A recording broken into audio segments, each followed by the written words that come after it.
เสรีภาพเป็นสมบัติที่แท้จริงของผู้ที่มีความกล้าหาญลุกขึ้นเพื่อปกป้องมันหมู่เกาะแคโนจิโอแหล่งพำนักนับ 1,400 กว่าปีของเหล่ามิโนทอร์ผู้เผชิญกับการต่อสู้และกดขี่ในตลอดหน้าประวัติศาสตร์แม้บางครั้งจะล้มลุกคลุกคลานแต่ก็ยังลากเลือดยืนสู้เพื่อเสรีภาพอันภาคภูมิได้อยู่เสมอชนเผ่ามิโนทอร์คือชนเผ่าที่มีวิถีชีวิตและวัฒนธรรมเก่าแก่ที่สืบทอดกันมาอย่างยาวนานหลายพันปีหนึ่งในนั้นคือจิตวิญญาณอันแข็งแกร่งไม่ท้อถอยต่อการถูกกดขี่ซึ่งแต่เดิมทีนั้นเผ่าพันธุ์มิโนทอร์อาศัยอยู่ตามแนวเทือกเขาทางตะวันออกของริเวอร์แลนด์สันโดษจากสิ่งมีชีวิตอื่นๆบนทวีปกิฟฟอร์เนียแต่แล้วในที่สุดก็ได้มีเผ่าพันธุ์หนึ่งที่ไม่เคยพบเห็นมาก่อนบนทวีปกิฟฟอร์เนียนั่นคือเอกซัตเผ่านิมบูเซียที่ใช้ความได้เปรียบด้านความเร็วรุนแรงและกลยุทธ์ทางเวหาเข้ากำราบมิโนทอร์แต่ละเผ่าได้อย่างรวดเร็วก่อนจะเข้าปกครองเป็นนายเหนือหัวแทนหลังจากตกเป็นทาสอยู่นานหลายปีก็ได้มีผู้นำมิโนทอร์นามว่าแอสเตอร์ที่ได้ทำการปลุกระดมและรวบรวมมิโนทอร์ในแต่ละเผ่าลงเรือเพื่อหลบหนีไปตั้งรกรากในดินแดนใหม่ก่อนจะละหกระเหเล่ร่อนมายังหมู่เกาะแคโนจิโอโดยเข้าเทียบท่าณเอสเตอร์แลนดิ้งที่ซึ่งต่อมาจะกลายเป็นเมืองหลวงแห่งความหวังของเหล่ามิโนทอร์นั่นเองจากนั้นมิโนทอร์แต่ละเผ่าก็ได้กระจายตัวไปตั้งนิคมตามหมู่เกาะและชายฝั่งถึง21นิคมที่ซึ่งต่อมาจึงได้รวมตัวกันก่อตั้งเป็นสมาพันธ์แห่งแอสเตเรียแต่ในเวลาแค่ไม่กี่ร้อยปีก็เกิดการชิงอำนาจกันเองนำไปสู่การก่อตั้งราชวงศ์ที่ปกครองแอสเตเรียอย่างเผด็จการและทารุณทำให้ฝ่ายนิยมสาธารณรัฐได้รวมกลุ่มต่อต้านทำให้แอสเตเรียขาดความเป็นหนึ่งเดียวกันและค่อยๆอ่อนแอลงก่อนที่ในปี747 ALB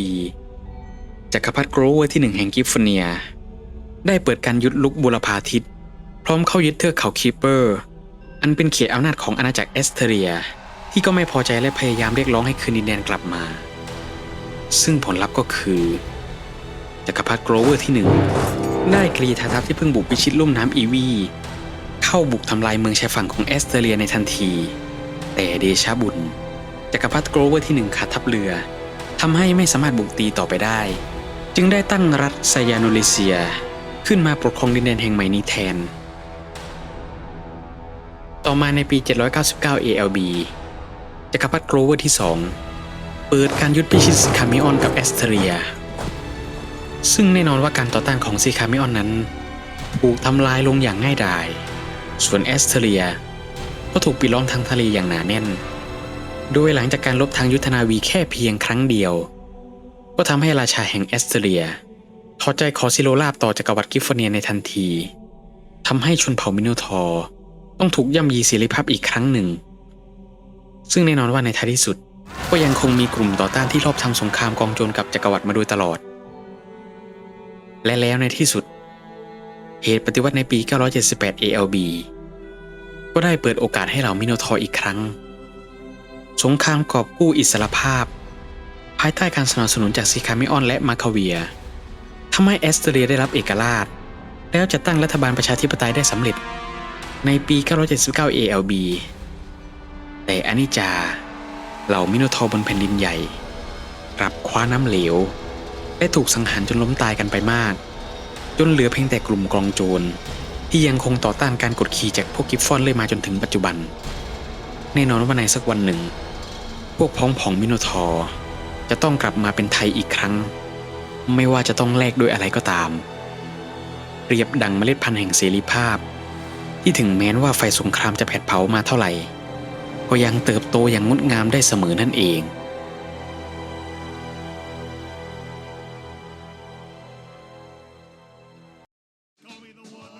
และทั้งหมดนี้ก็คือเรื่องราวของแอสเตเรียนและต่อไปก็คือข้อมูลพื้นฐานทั่วไปสำหรับในการเล่นประเทศนี้นั่นเองครับสำหรับโดยภาพรวมนะประเทศนี้นี่ผมว่ามันน่าจะเอามาจากกรีกโบราณเพียงแต่ว่ามันเป็นกรีกที่โดนขับไล่อพยพมาแล้วมาอยู่บนหมู่เกาะนี่แหละ ซึ่งเอาจริงๆนี่มันก็น่าสนใจนะเพราะว่าพวกชนเผ่ามิโนทอร์ในมาริเติมพวกนี้ออฟฟิเชียลเนี่ยมันจะให้ภาพลักษณ์ในลักษณะที่ดูเป็นพวกทุนนิยมหน่อยแต่พอเป็นในโหมดนี้ก็คือใส่ทั้งความเป็นประชาธิปไตยและการเมืองอะไรต่างๆเนี่ยเข้ามาด้วยกันอย่างลงตัวมากทำให้แอสเตเรียนี่เป็นหนึ่งในประเทศที่ค่อนข้างมีการเล่นที่ค่อนข้างน่าท้าทายมากแต่ดูหลักนะมันก็จะมีเป็นโฟกัสแอทรี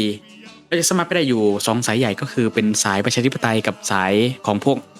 คอมมิวนิสต์กับเผด็จการสำหรับสายประชาธิปไตยนี้ง่ายๆเลยก็คือถ้าเล่นตามประวัติศาสตร์นะเล่นง่ายมากเพราะเราสามารถหาพันธมิตรได้หมดเลยคือไม่ว่าจะเป็นทั้งพวกซิคามิออนพวกมาคาเวียพวกกิฟฟัสพวกคาซาฟิสเตรตพวกนี้มันจะเป็นหนึ่งในพันธมิตรแดนใต้ที่ค่อนข้างยิ่งใหญ่มากและผมรู้สึกมั่นใจมากว่าถ้ามาคาเวียเนี่ยมันอัปเดตเมื่อไหร่เนี่ยมันจะมีในเรื่องแล้วก็โหคงได้เป็นสงครามตีกับทางภาคเหนือของในพวกทวีปซิบิก้าเนี่ยมันแน่นอนแต่ถ้าเล่นในส่วนของทางพวกเผด็จการกับคอมมิวนิสต์สายสังคมนิยมพวกเนี้ยมันก็จะมีสไตล์การเล่นที่ต่างกันไปแต่ก็จะมีในเรื่องที่ค่อนข้างเข้มข้นอยู่เหมือนกันเลยและแน่นอนว่ามันก็มีในเรื่องของพันธมิตรที่สามารถหาได้เหมือนกันแต่มันก็ขึ้นอยู่กับว่าประเทศที่เราจะเป็นพันธมิตรเนี่ยมันมีในเรื่องของแนวคิดทางการเมืองเหมือนกันไหมซึ่งถ้าเราไปปรับให้มันเหมือนกันนี่ก็คือโหเล่นง่ายมากแป๊บเดียวเนี่ยคือทั้งตอนใต้ของกิฟฟอร์เนียยึดได้หมดเลยโดยที่แทบไม่ต้องกระดิกนิ้วด้วยซ้ำแล้วด้วยความที่เป็นพวกมิโนทอร์นี่ก็คือพวกนี้มันเป็นพวกสิ่งมีชีวิตที่มันมี2ขามันเลยมีในเรื่องของการใช้จักรยานมาด้วยก็คือเป็นงานทดแทนนะถ้าเป็นพวกของอย่างเพกาซัสเนี่ยมันจะมีเป็นพวกเพกาซัสที่มีปีกบินที่ค่อนข้างเป็นหน่วยรบที่ค่อนข้างรวดเร็วของเราก็เป็นหน่วยภาคพื้นดินที่ค่อนข้างรวดเร็วและดุดัน ก็คือเป็นหน่วยจักรยานนั่นแหละลองนึกสภาพมิโนทอร์ยกทัพปั่นจักรยานบุกสิ มันน่ากลัวไม่ใช่เล่นเลยนะอันนี้ก็เป็นส่วนหนึ่งของการเล่นของผมนั่นก็คือผมเล่นเป็นในส่วนของ Republic of Asterion ในสายประชาธิปไตยแล้วก็สร้างพันธมิตรไปทั่วเลยก็อย่างที่เห็นนะทั้งแดนใต้ของกิฟฟอร์เนียแล้วก็ทางตอนเหนือของพวกทวีปซิบิก้าเนี่ยเป็นพวกเราแบบ 100% แน่นอนก็คือเรื่องทางยุทธนาวีเนี่ยเรามีกองเรือของพันธมิตรแล้วก็กองเรือของเราเองเนี่ยไล่ถล่มได้เลยต่อให้เป็นวิงบัดดี้นี่เราก็สามารถแบบตบเป็นเด็กอมมือได้เลยเรื่องทางตอนบกนี่ก็คือผมว่ามันก็แบบมันก็ไม่มีอะไรที่น่าท้าทายเท่าไหร่อ่ะอาจจะท้าทายก็ตอนช่วงที่กิฟฟอร์เนียเอ็มไพร์มันรวมตัวหรือพวกริเวอร์มันรวมตัว